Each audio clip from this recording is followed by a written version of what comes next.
The holiday season is fast approaching, and that means it's time to show our loved ones we love them. If your loved one is me, that's with gifts, because that is my number one love language. That's right, I'm not ashamed to say it anymore.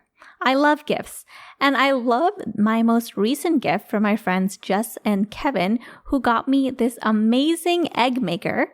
It can soft boil, hard boil, medium boil your eggs. It can make a poached egg and an omelet. And it has the cutest little song when it's done. Perfect eggs every time. It's like, could they not know me any better? Sammy, as somebody who has seen you try to hard boil an egg this year, I wonder if they could know you any better. It's literally the perfect gift. You might be thinking to yourself, oh, how hard is it to boil an egg? It's difficult. We had a truly deviled egg dilemma. Sammy, I'm excited to dive into this too, because I love languages. And for people like me, a compliments touch person, I can be a really cheap person to shop for. Though, don't skim on the gifts this year. Let's get into it. Oh, wake up, rethink the status quo. When you get your money right, then you're the one who runs your life. Come build a wealthy spirit with Sammy and Michelle. I love the holiday season. Why is that? Cheer, happiness, colorful lights outside. But there is a dark side to the holiday season, and that's gift giving. I know what you're thinking. Maybe. I don't really know what you're thinking. But what I'm thinking is that gift giving is so stressful. I'm the type of person that I always want to give the perfect gift, and I never know what to get anybody. And I end up going online. I'm searching at a bunch of different things. I'm trying to think about every single thing they told me this year. Like, I know they said that they like to clean the floor. Should get them a Swiffer wet jet. And then I stress out, and to be honest, I don't get them a gift. It happens to me all the time as a victim of Michelle's perfectionism. Wow, I didn't know you were keeping track. Luckily, Sammy and I, since we've been introduced to Gary Chapman's 5 love languages, I've had a great place to start when it comes to thinking about gifts for my friends. Throughout the year, I make them take the love languages quiz because honestly, if you're my friend, my family member, my lover, chances are I'm going to force you to take a personality quiz or two. And the reason for it is because I care about you and I want to give you the best gift ever. And what Sammy and I have found is that people who have different love languages might appreciate different gifts for different reasons. Exactly. And that's why Michelle and I wanted to talk about how to choose a gift based off someone's love languages. So you can blow it out of the park this year and find awesome gifts for the people close to you. Let's get into it.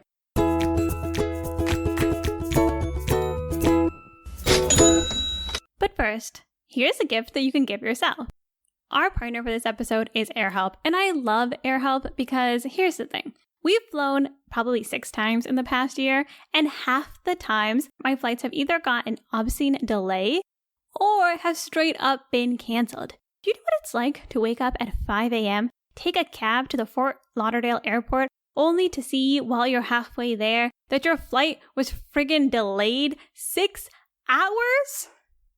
It's pretty annoying. But luckily, in countries like the United States, places like Europe, Brazil, a lot of different countries actually, you have air passenger rights. However, do I want to go and spend my time calling the airlines, fighting with them, telling them that, hey, did you know that I had to pay again for a second checked bag because of some stupid mistake you guys made? No, I don't like to do that. And that's why AirHelp is a great partner. Because what I did is I went to AirHelp's website, I give them my information, my boarding pass, and they go and fight the good fight for you. They know the different air passenger rights for different countries, and they can help fight to get you compensation. And you only pay if they actually do get you compensation.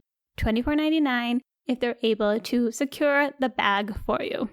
So bookmark this link in case it happens to you, or if you've had a flight delay or cancellation in the past 3 years, go check them out and see if they can get you a little bit of that ka-ching back in your wallet.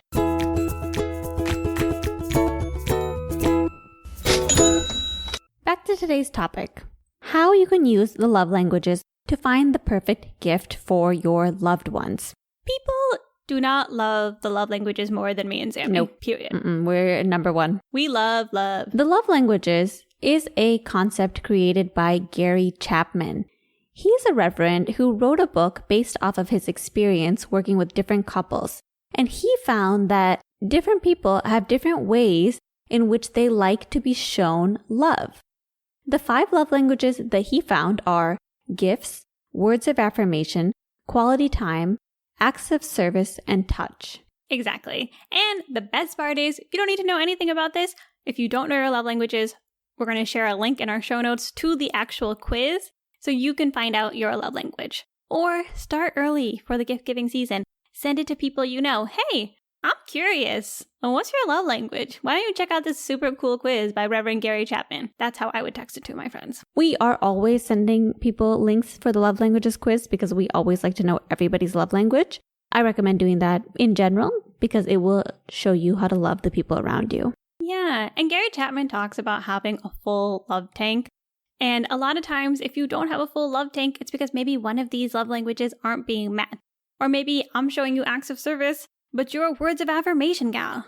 Knowing this can really just help you with your relationships in your life.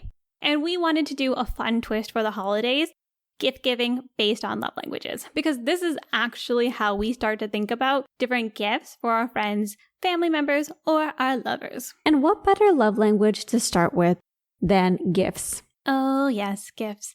And if only I had someone dear to my heart who had gifts as their main love language. Michelle's right. Gifts is my number 1 love language. In fact, I'm kind of embarrassed about it. I'm a cheap person. I pride myself in being a frugal. And yet I love gifts. The thing about gifts, people, is it doesn't have to be an expensive gift. In fact, one time somebody gave me a Coach wristlet, someone very close to me, and I thought it was one of the worst gifts ever because clearly this person does not know me at all. I do not want a gaudy wristlet that has a C all over it, just screaming, I like to waste money. She's more of a YSL girl. I am Just kidding. not. I am a Burlington Coat Factory girl. And that's the thing. Gifts does not have to be expensive. A meaningful gift that means something, that shows that you thought about someone, that is what is going to make your gift's love language receiver's heart sing. I agree, Sammy. And the best thing is we're going to highlight gifts of all different costs so that you can tweak it based off of your relationship or your own budget for gift giving. And at the end of each one, we're also going to give you specific tips to consider for that specific love language. For somebody who loves gifts, I recommend you start out by thinking about their characteristics. What things do they like? What are some features of that person? For example, I love organizing and cleaning. And one year, my genius sister gave me a label maker for my birthday. This is one of the best gifts that I have received because I love labeling things, and the label maker just makes it so much easier, and it's clear that she thought about me and this is a gift curated specifically for me. Sammy, I think this is important because for gifts, maybe listening to this, someone might think, oh, it's always nice to give a really specific sentimental gift. But I think for people whose love language is gifts, during a specific period of time, like say the holidays or your birthday, I think then it's best to even go the extra mile with gifts. So it shows them like, hey, this is sentimental. I was thinking about you. Yes, exactly. A gift lover is never going to be bothered by a gift. Maybe you give me some baked cookies and I think, yeah, I don't eat desserts, so thanks for the cookies. No, it's always going to be appreciated. But when you go the extra mile, it means a lot. I've seen that, Sammy. A good clue if you're looking to give a gift to somebody whose love language is gifts is look at the things that they've already bought for themselves. I remember I had started dating somebody, like within the first few weeks, they got me a gift because I was going to Africa. And he got me this gift that contained all these little travel supplies. And the most moving part of it was he put in Chap Aid, which is Walgreens off-brand chapstick, which can no longer be purchased. It could be purchased at that time. I just want to clarify that. There's no way you can find it anymore. I've tried. We both love off-brand Walgreens chapstick. And if you can find it somewhere and you send it to us. Oh my gosh. Best gift ever, period, end of story. He put that in the gift. And when I saw the Chap Aid, I was like, oh my gosh, like This person clearly thought of me. This is not something that could have been generic for anybody else. This is so specific to me. That gift was so meaningful. And it really filled my love tank, as Gary Chapman might say. Yes, I think that the meaningful, thoughtful gift is so, so great, especially if it's somebody who is close to you in your life. Like, you actually can think about what these different things mean to them. Also, now that I know some of my friends, like, that gifts is their love language, I do try to go above and beyond during the holidays, during their birthdays, to send them a gift. And to be honest, sometimes it's hard to think of something that's like super creative or unique. But I love that now you can get like a box on Etsy. All of these different types for birthdays or anniversaries or holidays. And you can get like a cozy one or one for a plant lover. And I love sending those to my friends because it is thoughtful. I did try, but it's like nicely packaged and something that someone a little bit smarter than me put together that I can easily ship off to my friends that are far away. So our tips for people who love gifts. Number 1, think about the things that they love to do. Think about their hobbies. Think about what they're good at. Can you give them a gift related to that? 2, think about something that they may have around the house or that you see them have that's unique to them. Buy that same thing and give it to them. To clarify, if they have like a jacket, don't buy them the same jacket, but maybe buy the same one in a different color. To be honest, I would love that. Honestly, even if you bought them the same jacket, they would probably like it because it's so specific to them and it's exactly what they want. That's true. And they could return it and buy something else from the store. True. Another thing, for people who love gifts, packaging is huge. They don't want you to hand it over to them in a grocery bag. I can't even imagine doing that. She does it all the time. No, but I could be better about packaging. And I can even wrap a gift. Your girl's a good rapper. I was a professional rapper and your rapping skills are reasonable. She was concierge at the mall, but yeah. Packaging is important for people who love gifts. Even if you give them a very, very small gift, if it's wrapped cutely, it means that you see it as a gift for them. So that's why packaging is so important. It really signifies that it wasn't an accident. It is specifically a gift for that person. And while it's always good to give someone a gift who has love languages as their gifts, because it's always a nice surprise, if it is something like the holidays or their birthday, then it's nice to go a little bit more and be extra sentimental because it shows that, hey, I know that gifts was your love language. And today, on this special day, I wanted to make it about you. And most importantly, don't forget to give them a gift on their birthday or at Christmas time. They are the one person who will appreciate the gift for sure. Even if it's small, it doesn't matter. Just make sure you don't forget. The next love language we're going to talk about is words of affirmation, which ranks in the top 2 for both me and Sammy. Yes, both of our number 2s is words of affirmation. Hey, don't think a compliment is good enough then. First off, it is. It is, okay? 100%. To that be would honestly, work. Yeah, like I would love if someone just like showered me with compliments on my birthday as a gift. I would like my whole year is full if they did that. So honestly, words of affirmation I think is one of the easiest love languages to have. And I think it's because as long as you remember to actually give the words of affirmation, it doesn't require a lot of time. You just have to actually do it. Yeah, and you know what? Some people are not great at expressing their feelings. But that being said, that's our low budget item, compliments. Something that I have received as a gift over the past couple of years that I have loved. My friend Suhaila did this. My friend Arjun did this. They both gave me a book with a written message in it. And I loved it. I thought it was so sweet. The book specifically was something about my work, something that I'm working towards or an interest I have, a common thing that we've chatted about. And then the message sort of just reflected that back. So whenever I see those books, like I don't really keep books when I'm moving to different places, but all the books someone has given me and like written a note in, I have kept. You know what another gift is? I got this idea from Zarna, the Indian comedian who goes as the Indian mom comedian. Her daughter actually got all her friends and family to write down what they love about Zarna, and the daughter compiled these and gave it to Zarna as a gift. If words of affirmation is your love language, this gift is beyond valuable. 100% you're going to get the tears if you do something like this. Something else you can think about if you're thinking about a gift but you're not sure exactly what to buy. I think a gift card to a place of something that they're good at, and specifically mentioning that thing that they're good at.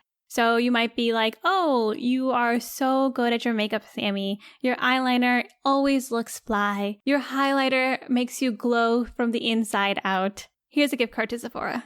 To be honest, I'd be happy with that. Yes, exactly. I would have been happy with a Sephora gift card, but you add in that note, and I am also complimented.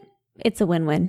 And if you want to get super creative and you maybe are talented in the arts, a song or poem about them, complimenting them very specifically, is another option. You can even use ChatGPT to help make it sound good. Add in their features, throw it in chat, she'll make a song or poem for you, and you deliver that beautiful message.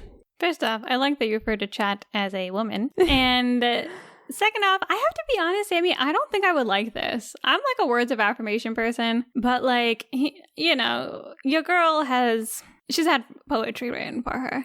She's had songs sung to her, mixed CDs made, stories written, and they make me feel uncomfortable. I would like to also note that all of the people who did that were kind of strangers. So maybe that's why I kind of crossed the boundary. I guess that's true. Maybe if it was like somebody I knew. I would definitely not be thrilled if I found out ChatGPT wrote it though, so make sure you make it original.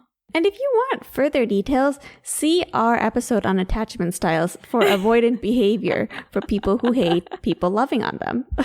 I am sorry, like I appreciate the effort, but I don't.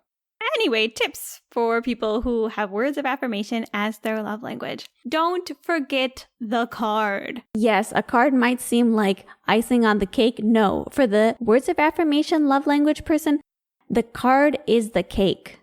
And don't just leave it blank and don't make it weirdly funny in a not funny way. 100%. You know, our friends Martha and Michael came over for dinner to our home for the first time. And Martha was so sweet. She was like, I know Sammy's love language is gifts. Michelle's is words of aff. And she gave us this beautiful plant, which is great because we're totally getting into plants right now. And she wrote a really sweet note in the card. And now it's on our fridge. Our fridge gets covered in cards, which is probably because we love words of affirmation. Yes, make it personal. If you're complimenting them, be specific. That's what makes a words of affirmation person very happy. Our next love language is quality time. Smack dab in the middle for both Sammy and I. Yes. For the quality time person, it's all about the experience with undivided attention from their loved ones. Yes, and that is exactly why an experience is a great gift for somebody who quality time is their love language. You can do some sort of food tasting or drink tasting, a dance class. If they're like Sammy and I, enjoy a little 1, 2, 3, 1, 2, 3, 1, 2, 3, a concert, especially something intimate like a So Far Sounds concert, you know, where they're having local musicians playing a little and then you can cuddle on a blanket and eat snacks. It's true. I actually have been on 2 cooking class dates, and I found those both to be so enjoyable because it's something that you're doing with another person and you're not focusing on other things. You're just focusing on cooking. You can really spend time with them. It's just a really memorable event that can be very intimate and really gets 2 people to spend time together. It is very memorable, Sammy.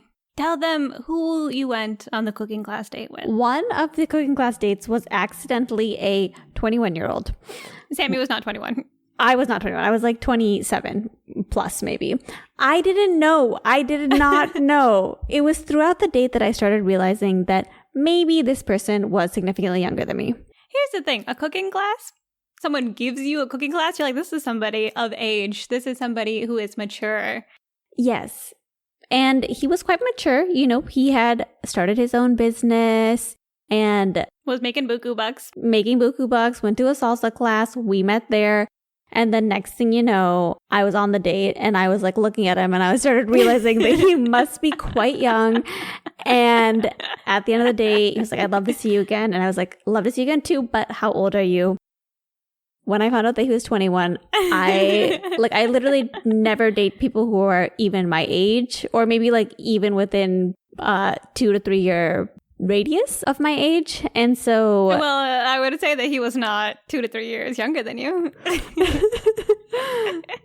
And yeah, there was no second date. I am so sorry. That story makes me laugh. Another version of this that we've done once, actually, I don't know if this our cousin Julie, if her love language is quality time, but she moved to New York City, so we got her a museum pass to MoMA. So she could go for the year, she could take somebody else with her.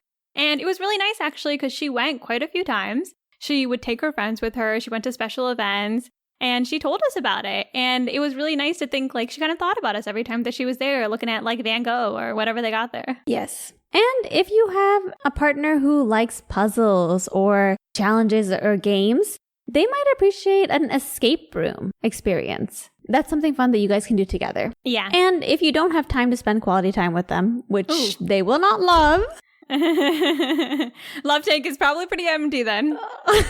Depending on who they are to you. Maybe a photo album or a framed photo of an experience that you guys had together will help bring up memories of times when you could spend together. Yeah. And if you're looking for a budget-friendly option, a date night where you do 36 questions to fall in love, or you get one of those deck of cards where you can really get to know somebody. That is something that somebody who loves quality time will really appreciate because you're spending focused time together, you're getting to know each other, you're listening, all important things to remember. But it doesn't have to necessarily be expensive because a quality time person wants to spend quality time with you. By the same token, a hike, another great usually free option for a quality time person. Though if you're going on a hike, stay with the person, okay? I do not like when I'm hiking with somebody and they're like going, they're on the tip of the friggin' mountain and I'm like huffing it up. I'm like, hey, by the way, how's your job going? And like I don't know, like it's just, no, stay with the person. If they're a quality time person, you hike together. Which brings us to tips for quality time people. 1, be present with that person. They value your full undivided attention. As I always appreciate people's full undivided attention, so I get this. Put the phones away. That's a big one. Mm-hmm. If you could even have a box where you put your phone just to signify to them that you will not be on your phone during this time because you want to spend it with them, a quality time person would love that. Mm-hmm. And if you're not that great at these things, maybe practice some active listening. Remember, God gave us 2 ears and 1 mouth because we need to listen twice as much as we speak. You don't have to do it all the time. It's hard to remember for us people who are not good at listening. But when you're with the quality time person and it's their gift, designate time just to listening to them. Something else, avoid noisy places, okay? Like, I hate when I accidentally end up on a date somewhere where the music is bumping. I am a soft-spoken person, and it's very difficult to hear me when there is jazz right next to us. And as much as I enjoy a great saxophone solo, if there is no pauses, I'm going to be miserable on the date because it's going to be difficult to hear me, and that's my nightmare. And lastly, be on time. Okay, that one feels like a personal attack. If they're a quality time person and you show up late, you already are going to be getting the side eye from them. So for this type of person, it's really especially important that you show up on time. I agree. If it's quality time, don't cut out the time that you're going to spend with them because you forgot about traffic. Our 4th love language is acts of service. Or as me and Michelle like to say, acts of servants. Some people, me and Sammy, we don't love acts of service. Doing something for someone else. We don't love it. It's bottom. Don't worry about it. We'll do it ourselves. Don't do it. It's not our thing. Don't waste your time.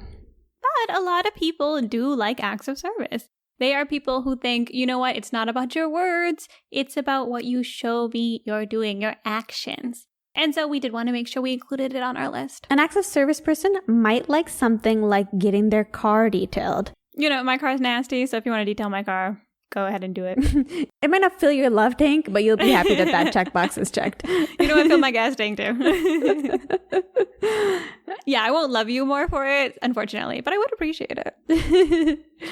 They may also appreciate a babysitter or a housekeeper for a day, especially if you're a busy mom or a busy dad. That can be such a godsend and give you time to do your own thing. Yeah, pet sitting, watch their dog. Again, not something I would do for a person. Not great at watching animals, but I think that people who have animals would really appreciate it. Maybe cooking a meal for them or drawing a bath and cleaning it afterwards. Oh, yeah. Important thing with acts of service, make sure everything is taken care of for them. Exactly. Yeah. When it comes to acts of service, think about what you're good at. I, for example, like organizing things. And I'm always showing my love with the acts of service organizing and cleaning. I just like to do it, and I'm not usually doing it on purpose to fill someone's love tank. But I do notice that people who have acts of service as their love language are super grateful for the action. Some tips to think about when you're considering gifting for acts of service. Think about your strength. Is there something you could do for this person that also lines up with something that you're good at doing? What needs to be done for them? Do you hear them complaining about how they have to get that lawn mowed and they haven't got the chance, or they need to trim the bushes? That might be the spot. Pop in with your John Deere and take care of it for them. I think a big part, Sammy, too, is try not to leave any tasks for them. This is not the person to give them the IKEA shelf that they have to then put together and get rid of the packaging. No, whatever you do for them, you want to make sure that they don't have to lift a finger. It's the service, the before, the during, and the after of the service. The last thing you want to do is create extra work for them. Our final love language is touch, which is tied for first for my love languages. Michelle is a touch and words of affirmation person, and I think it's great because it's two of the easiest love languages. All I have to do is give her a hug and tell her great things about herself, and the girl is happy. Yes. If you don't have a budget, let me tell you, that'll do it. But luckily, you can also give me a gift related to touch. I personally love massages, so I think a massage in a few different forms could be great. You can actually give me a massage. That's great, depending on who you are. Yes. Honestly, actually, this applies to almost nobody. Except me, maybe. Sam, if you want to give me a bit of a back rub later, I'm down for it. But you can give a massage gift card. That's a lovely gift. Or a day at a spa. Something where other people who are professionals and will respect your space can touch you. On the pricier side of things, a Theragun or a Hypervolt. Those massage machines that kind of punch you a little bit. That's a great thing to give them. And maybe you want to unpackage it and help them use it. Yeah, it's interesting because I don't know if I would love a Theragun over a different type of massage. But I do think that people who are very strong and muscular like Theraguns, because I'm going to be honest, I have tiny hands. So even though I give a good massage, it's hard for me to really get deep. And I try to lean in, but I'm also a tiny person. So I can only do so much pressure. So I do agree a Theragun or something of that is very cool. One of my favorite massage related gifts are Lush massage bars. Oh, yeah. We've had an incident with the Lush massage bars. We were at our friend Josina's bachelorette party. They asked everyone to give, a sexy gift, as people do on bachelorettes.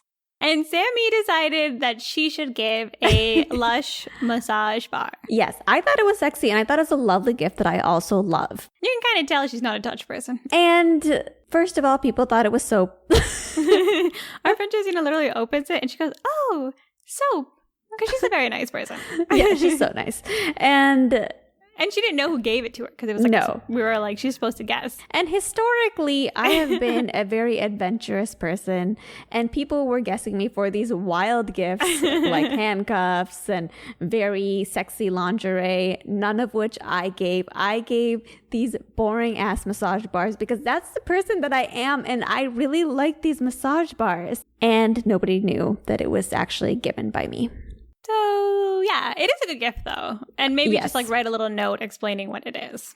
Yes, definitely clarify, because obviously that's confusing. A couple of other gifts that I think would be great, a dry bar gift certificate, or going with them to go get your hair blow dried, a men's haircut, somewhere where someone is shampooing your head.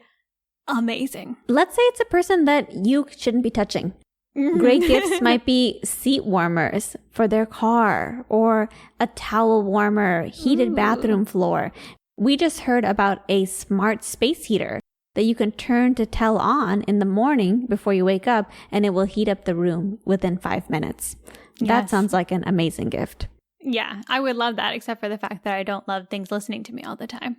But I do love being heated. If you do not like being overheated, maybe cooling pillows or those cooling bed pads. Yeah, I think cooling pillows was on a friend's wedding registry once, and he said it was one of his favorite gifts. So, yeah, cooling pillows. I don't know if you're just saying that because I was asking him, but me, what's your favorite gift? If you want to keep it lower budget, you could do a movie night at home. Just be very deliberate about it and make sure there's lots of cuddling and warm blankets. Mm-hmm. And, if it's somebody that you're seeing. Romantically. A little bouch wow doesn't hurt either. You probably, if it's their birthday or a holiday and you're not having intercourse with that person, they may be upset. Just the way you describe it tells me touch is not your love language. Some tips for touch. I think there's only one major one, which is check your relationship with the person. Touch is one of these that you really don't want to cross the line on because that is going to make someone feel super uncomfortable. Yeah, it's like a gift or a sexual harassment lawsuit. And you really want to be on the right side of that. Okay? You don't want to give your boss a massage. You may not even want to give him a massage gift card, depending on your relationship. Or body oil. Towel warmer, probably the better option in that case. A nice fuzzy blanket. Like, let's stay, PG. Takeaways. Takeaways for this episode. The most important thing to take away is you can give an amazing gift by knowing your loved one's love language. If they're your partner or like your best friend or your sister soulmate, you definitely want them to take the quiz so that you can know their love language.